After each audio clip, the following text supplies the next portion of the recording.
everybody. Welcome to the Gen X Files. I'm Dee, and this is my BFF and feline life mate, Stud. Today, we're throwing it back to 1983 to talk about a woman whose bravery and courage led to a significant change in the way DV cases are handled in the United States today.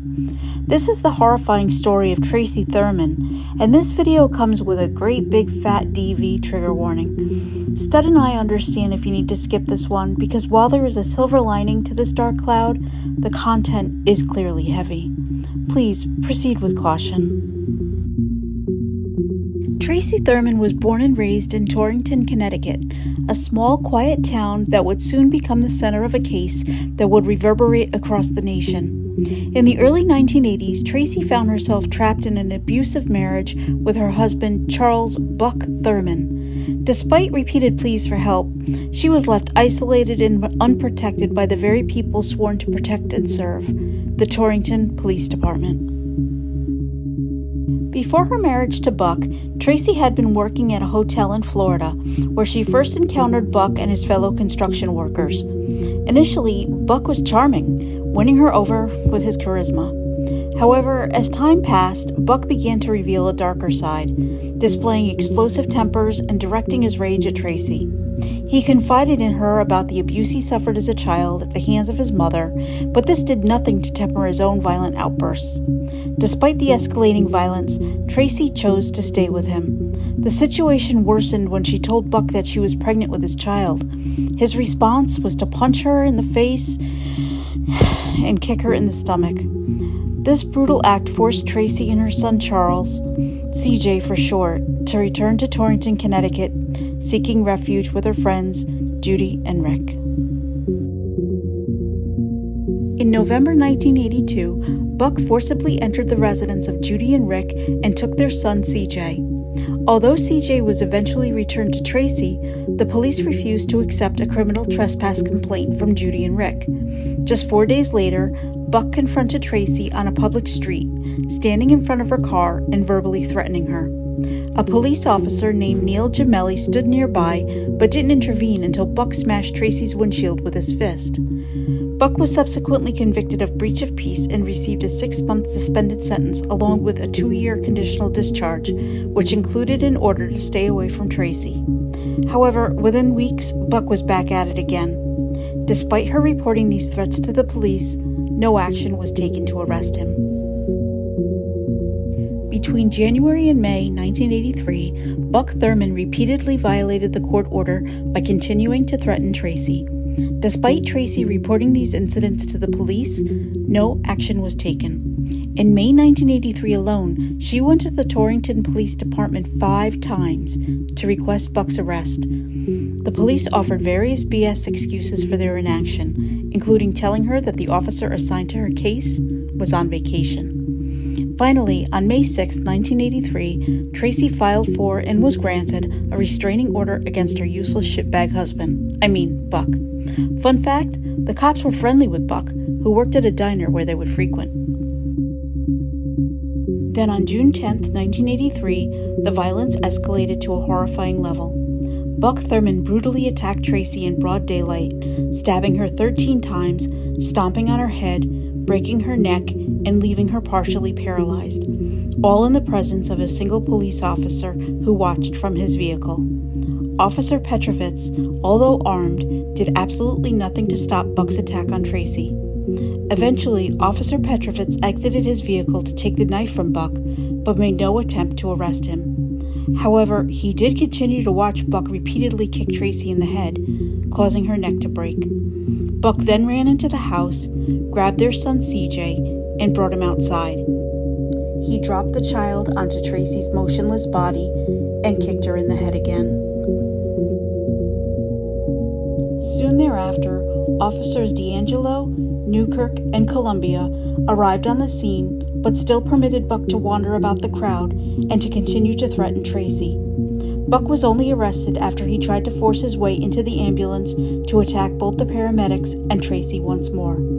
Thankfully, Tracey survived, just barely. She spent nearly 8 months in the hospital and was partially and permanently paralyzed. Tracey Thurman's survival marked the beginning of a new battle, one fought in the courtroom. After the attack, Buck Thurman was arrested and charged with first-degree assault. Not attempted murder, not even attempted manslaughter. First-degree assault. He was sentenced to 20 years in prison, suspended after 14 years. But wait, there's more, or less, as the case may be. In 1987, his public defender, Eugene Riccio, appealed the conviction. Riccio argued that the judge had failed to properly instruct the jury that they couldn't draw negative inferences from Thurman's decision not to testify. The appeal was successful, and the case was sent back for retrial. However, the case was eventually settled through a plea agreement. As a result, Buck Thurman ended up serving a whopping 8 years in prison, followed by 5 years of probation for, let's be real, attempted murder. Riccio claimed that Thurman suffered from a mental impairment, arguing that his client couldn't fully appreciate the wrongfulness of his actions due to brain damage, which allegedly left him with the emotional maturity of a young child. Oh, what the fuck ever. Riccio suggested that Thurman's inability to control violent impulses was a result of this impairment. Despite the defense's claims, Riccio could not fully explain how Thurman managed to avoid further violent incidents after his release. "Prison does change people," Riccio stated. If that were the case, Attorney Riccio, then riddle me this. Why, in 1999, did dumbfuck Buck's ex-girlfriend, Robin LeClaire, find it necessary to file a restraining order against him? Oh, right, he continued to exhibit the same sort of violence and abuse with her that he had with Tracey. As part of her application, Robin, who happened to share a son with dumbfuck Buck, wrote that he choked her, threatened her life, and forced her to have sex.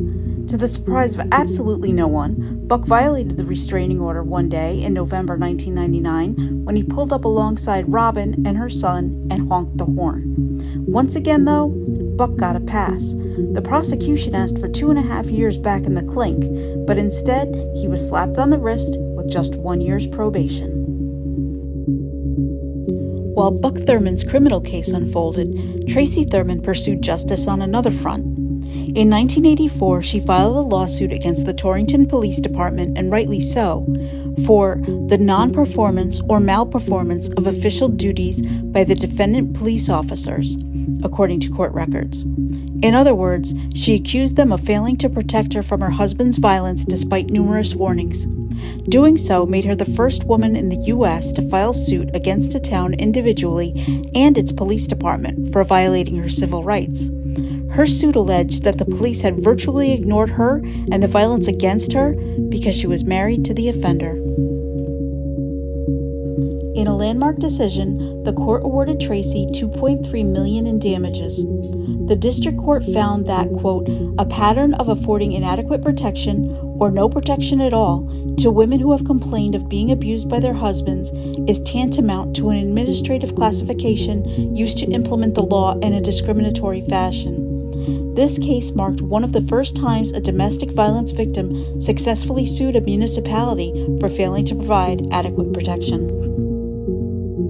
The ruling had far-reaching implications, leading to significant changes in how law enforcement agencies across the country handle domestic violence cases. In 1986, Governor William A. O'Neill appointed a panel of experts to examine how the state of Connecticut responded to domestic violence. This resulted in Public Act 86-337, known by victim advocates and judges as, quote, the Tracey Thurman Law. This law mandates police officers to arrest the aggressor in domestic violence cases, even if the victim does not press charges. The case set a precedent that has saved countless lives and continues to influence domestic violence laws nationwide. Tracey Thurman's story not only made waves in the legal world, but also captured the nation's attention through popular media. Her harrowing journey was depicted in the made-for-TV movie called A Cry for Help, The Tracey Thurman Story, starring Nancy McKeon. This film brought her struggle and the critical issues surrounding domestic violence to a broader audience, highlighting the urgent need for systemic change. Connecticut's domestic violence laws continue to evolve after Tracey's case. While arrests for domestic violence rose dramatically after 1986, the state faced other challenges.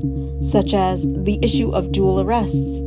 In situations where both parties accused each other, police were required to arrest both, leading to unintended consequences like re-victimizing the abused person and temporarily taking mothers away from their children. Connecticut had the highest dual arrest rate in the country. In response to these issues, Connecticut passed the Dominant Aggressor Law in 2018. This law, which took effect on January 1, 2019, requires police to identify and arrest the primary aggressor in domestic violence situations, rather than automatically arresting both parties. This change was widely applauded by police, advocates, and victims alike, marking another significant step forward in protecting those vulnerable to domestic violence. After the lawsuit and the media attention, Tracey Thurman sought a quieter life away from the public eye. She remarried Michael Matuzik, whose brother married her best friend. I was the best man and Tracey was supposed to be the maid of honor, but she was in the hospital, Michael said. Everyone says she's lucky to have me, but I'm the one who's lucky. Michael was granted permission to adopt CJ, and Tracey left Torrington to rebuild her life. But her legacy as a symbol of strength and resilience endures. Although her physical wounds healed, the emotional trauma remains a constant companion. Today, Tracey Thurman's story continues to inspire countless victims of domestic violence to speak out and seek justice. Her courage in the face of unimaginable adversity has left an indelible mark on both the legal system and the lives of those who have been affected by domestic violence. As for Buck, once released from Summer State Prison on April 12, 1991, his plan was to move to Kentucky. However, allegedly, supposedly, Kentucky didn't want him. The Domestic Violence Task Force of Kentucky did everything possible to bar him from relocating to their state. A 2008 Republican American article states Buck now lives a quiet life in East Hampton, Massachusetts, with his wife, God help her, and their 2 children. In a voicemail message to a reporter, he said, "With the things I have been through in the last 20-something years, I'm not really willing to talk about it. Every time I talk, it always comes back to hit me in the face. I'm tired of hearing about it. I really truthfully just wish it would die, but I don't think it ever will. But if that's what they want to keep doing, so be it." In CJ, who has gone by Charles since being adopted by Michael, his adult life has been anything but easy. Over the years, he has had several run-ins with the law, including charges relating to domestic violence, drug possession, and assault. His attorney has suggested that Charles Jr.'s problems began after he was involved in an accident and became dependent on medication. Despite these difficulties, he has spoken publicly about his experiences, highlighting the long-term impact of growing up in a violent environment. Tracey Thurman's story is one of survival, justice, and change. It serves as a reminder of the power one person's fight can have on the lives of many. If you or someone you know is experiencing domestic violence, remember, help is available.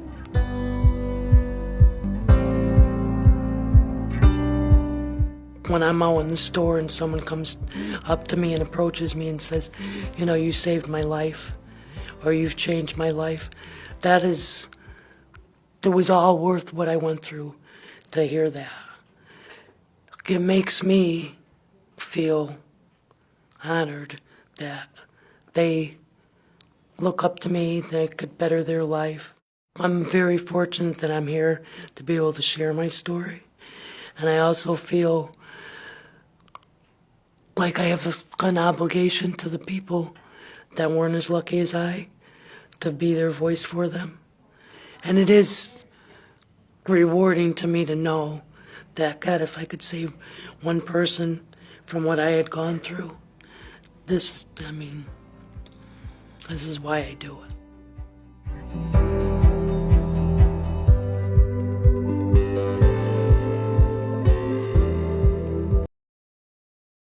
Thank you so much for watching. Stud and I know this was a tough one. But if you found this video as interesting and inspiring as we did, please give it a thumbs up and leave us a comment down below. Don't forget to subscribe to the channel too. It's completely free. TTFN. Ta-ta for now.